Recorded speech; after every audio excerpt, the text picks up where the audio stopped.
Happy Tuesday, YouTube. Happy Tuesday, everyone. And I would like once again to introduce my guests. Hello, Koki. What's up? And hello, Midnight Goddess. The marshmallows are eating my brains. And that's how you love it. You know. So, tonight's topic is lies we have to stop telling about bisexuals. And obviously the article, as ever, links in the description. We've all read it. I'll just skim briefly through the list. 1. Bisexuals don't exist. 2. Bisexuals are just going through a phase. 3. Bisexuals are sexually greedy. 4. Bisexuals are cheaters. 5. All bisexuals are polyamorous. 6. Bisexuals are scared of commitment. 7. All women are bisexuals. 8. Bisexuals are attracted to anything that moves. 9. Bisexuals are only attracted to binary genders. 10. Bisexuals spread HIV. 11. Bisexuals live for threesomes. 12. Bi-erasure is a myth.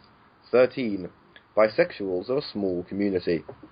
Now, I'd say quite a few of these I encounter on an almost daily basis in some way or another. And I'm sure my audience are aware that I'm bisexual. And I suppose to frame this as a question for the panel, it would really be a matter of exactly how much longer this shit is going to go on for. I actually not so long ago had to block some cunt for not recognising that bisexual visibility is even an issue. And one of the reasons not to like Doctor Who head writer and producer Stephen Moffat is that when asked about bisexual visibility, he remarks that you, as in bisexuals, wouldn't know if you were on television. You're all too busy. The implication there presumably being is, I want to do this as a meme. At the bottom it'll say, bisexuality, being too busy fucking everyone and everything in sight to know if you're represented on television. So, Koki, your thoughts? Well, this is frustrating for a number of reasons. I can imagine, actually, from what I've noticed of a lot of bisexuals, they have the distinct advantage to, at any given point, either be single, dating a man, or dating a woman. I think that's a clear sort of difficulty in this, because at any given point, you're going to come off as being in a heterosexual, homosexual relationship, or not in a relationship at all, whereas you can't really imagine a bisexual relationship, save it be some sort of polyamorous thing, which is a problem in of itself. So, in terms of bisexuals being visible as bisexuals, it's frustrating because people are only going to go by what they see. That being said, people are stupid. No, this whole, Moffat, I can't believe you would say something like that. Aren't you all a little too busy? Fuck. The idea that it's some kind of phase because it's like, oh, he used to be in a homosexual relationship, but now he's in a heterosexual relationship. Therefore, he's not bisexual anymore. It's just ridiculous. Obviously, this doesn't affect me as personally as it does you, but it strikes me as incredibly frustrating. Yep, it certainly is. And Midnight Goddess, your thoughts? Where do I begin? Okay, so as most of my viewers probably don't know, I am bisexual as well. So, Alex, am I allowed to get into some of these myths? Of course. Okay. Shoot, go ahead. Bisexuals don't exist. Alex, you do me a favor? Pinch yourself. Did it hurt? It did. Okay, I'm going to do the same thing. Okay, that hurt. I think we're alive. Wait, how do Yeah. I know? I didn't feel anything. Oh, sweetie, if you were closer, we could make you feel lots of things. I'm experiencing some solipsistic angst right now. Okay, so the one that really bugs me is it's just a phase. Because yeah, there's a lot of people who start out feeling more comfortable calling themselves bisexual before they come out as completely homosexual or lesbian. But at least in Canada, we have this saying where it's bi now, gay later. And that drives me bananas. Because I'm never going to be completely lesbian. You know, I'm bisexual, but sexuality and gender for me are two very different things. And I've combined them in many different ways. So it's not a phase. It's who I've been since the birth of my sexuality. You know, it's always been that way with me. Like I was seeing both genders in high school and things like that. You know,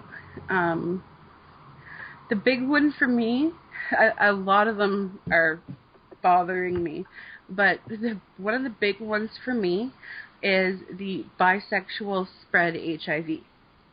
Okay, so yeah, there's a larger portion of the community, the homosexual community that does have HIV.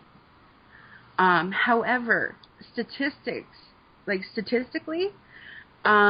black women have the highest HIV rates, followed by Latina women, and then followed by white males. So, what is happening is the men are going to jail, or the women are going to jail, or being promiscuous, or have had, you know, everybody's got, you know, a random, you know, in their sex life, in their sex history. Everyone's got a random, you know? And sometimes you can carry the illness for forever and not know you have it. You know, 10, 15 years without a single symptom. And it's not... just because you have... just because you're bisexual doesn't mean you're more likely to spread a disease. You're more likely to spread a disease if you do not take the proper precautions, i.e. get yourself tested, use condoms, use dental dams, things like that. Your sexual orientation, the condom doesn't give two shits what your sexual orientation is. Whether it's going in a coot or it's going up the ass, it doesn't care. It just wants to, you know, have happy time, you know? Yeah. So, that really bothers me. And to just throw it on a group of people. You know, white heterosexual women have HIV. You know, right? Like it doesn't. HIV is a disease. It doesn't care what color you are. It doesn't care what your sexual orientation is. It's not going to go around the corner and go, wait, oh, she's having sex with someone who's got HIV. Okay. But wait, shit, she's heterosexual and the guy she's with is bi. Fuck, now I can't give her AIDS. And then walks off to the next bedroom. You know, I don't think AIDS works that way. And just keep like going down the list. It's saying that, you know, we're a small community, and I don't think we are. Because even in just my smaller town, you know, I help run a youth organization, and that itself is teenagers helping them come out and things like that, and that has a large group of like bisexual people in it, and that's just like one youth group in one town. Sorry, I know I went on a little bit of a ramble there. I suppose. Oh, go on. No, Cookie, go ahead. I don't want to take up all the time. Okay, I was going to say, I suppose a couple of the other myths that we haven't touched up on has to do with being sexually greedy, being promiscuous, being cheaters, being polyamorous. And I realized earlier I said that they're either with a man, with a woman, or a polyamorous relationship, which is a problem itself. I didn't mean to say that polyamory is a problem. I just mean to say it hurts the perception, whether you're with a man or with a woman or in a poly relationship. There's just no winning when you're a bisexual because everyone's going to get the wrong idea. But, the logic that bisexual people are greedy or are more prone to cheat is like saying that someone is more likely to be fat because they're not a picky eater. It just doesn't make sense, and it's not even necessarily a broader range of people you're attracted to. It just means that, you can be attracted to men and women. Maybe some heterosexual men are attracted to near all cis women, and some homosexual men might be attracted to near all cis men. And then you have bisexuals that could conceivably be attracted to a select few men and a select few women, Just because it incorporates both sexes doesn't even mean it's a larger selection pool. I don't know. I guess I can understand why people like to use their imaginations in this kind of stuff. Oh, yeah, it also says all women are bisexual, as if, female sexuality is somehow more flexible than men. And the main reason why people have this bias is because we're horrible to bisexual men in our culture. I mean, we either dismiss them as gay or, it's just something that's very hard to come out as. That's not to say that we're nicer to women. Well, maybe nicer, but it doesn't mean that we're not necessarily, nice to women who come out as bisexual. But, it's an interesting issue when they create the problem of creating an environment where bisexual men need to be closeted and then act under the assumption that women are somehow more prone to be bisexual. I don't know. I think, yeah. Oh. What I've noticed in popular culture, looking with this kind of lens at television, at least British television or English language television, from the past few years, where we are visible, we're treated, bisexual men specifically, are treated like gay or bisexual women, in that we're exotified and over-sexualized. So we are represented, and I actually even thought this about Captain Jack. It kind of improved over a while, but Torchwood was a show that, despite, I think, about half the writers being gay, their attitude towards bisexual men was the same as their attitude towards lesbians. That automatically it's exotic, automatically these are very sexual characters, very defined by... and I have actually encountered the assumption that of threesomes and polyamory, along with, and this is from straight men, the assumption that if they were to try it, if they think they're maybe bi-curious and they're not sure, or bisexual but not sure, that a bisexual is going to go, oh yes, well I'm bisexual, so I'm the test model. You can test run your same-sex inclinations with me. So what actually really frustrates me, Alex, as a bisexual woman, because for a long time I was very open about my bisexuality, and I've become not closeted, but more so I don't really talk about it unless I'm asked, because I'm really fed up of the quote-unquote straight women that I've had that approach you because they're curious and, they think, oh, well, Midnight Goddess is bisexual and, we're friends and, You know, I'm kind of curious. You know, maybe, you know, and or they do the stupid, I'm gonna get drunk and then, you know, blame it on the alcohol, you know, and you know that's how we get stupid songs like I Kissed a Girl by Katy Perry. But and I think that song has done more things to harm the bisexual image than we probably have time to discuss tonight.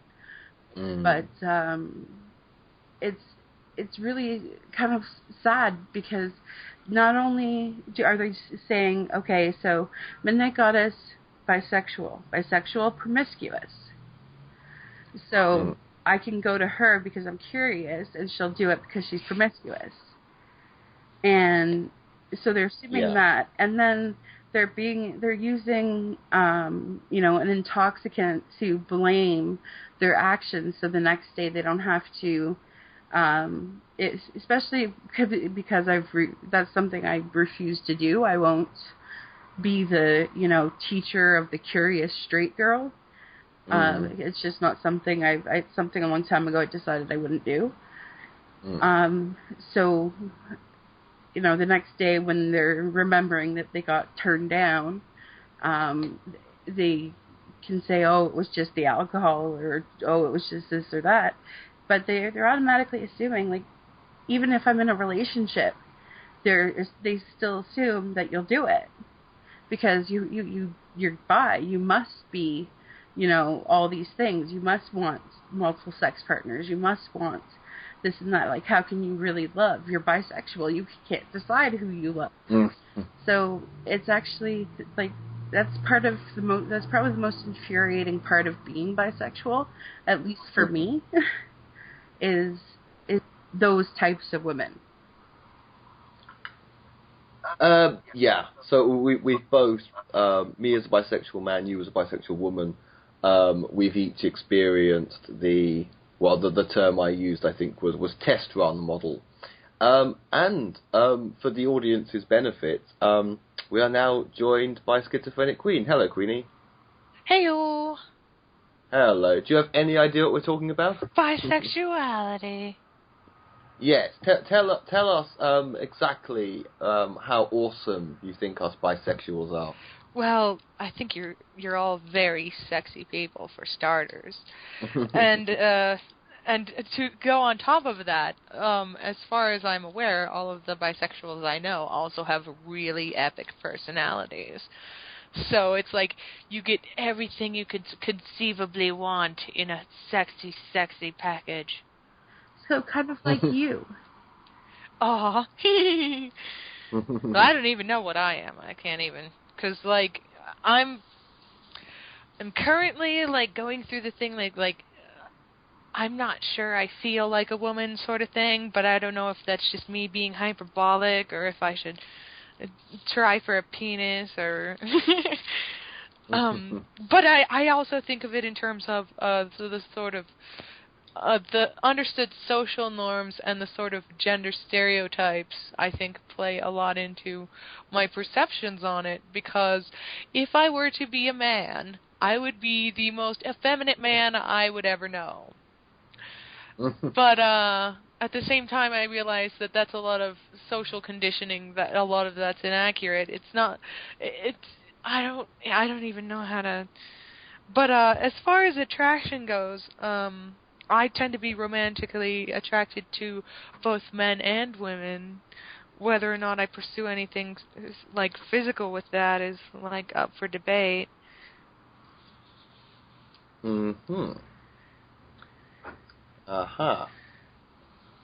Okay, well, Koki, going full circle again, do you have anything to add? No, I think you guys covered all the bases that I can think of at any moment, right? Or I can think of at this moment. Okay. Midnight Goddess, anything to add? Just remember, gender and sexuality are two completely distinct things. And if you mismatch your socks, you kind of understand what I mean when I say that.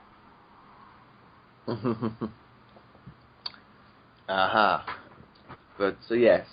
But, to paraphrase Doctor Who, gender and people assume that gender and sexuality are a question of easy to comprehend binaries, when in reality there are a big ball of wibbly wobbly sexuality, identity, wentity stuff. And on that bombshell, Queenie have anything to add? Love long and prosper. C'est magnifique. So, I hope everybody had a really awesome Tuesday.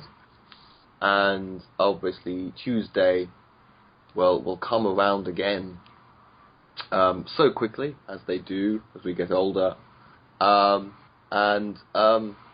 Koki, I hope you had a lovely Tuesday. Goodbye. Have a good one. Midnight Goddess, happy Tuesday. Have a lovely Tuesday, darling.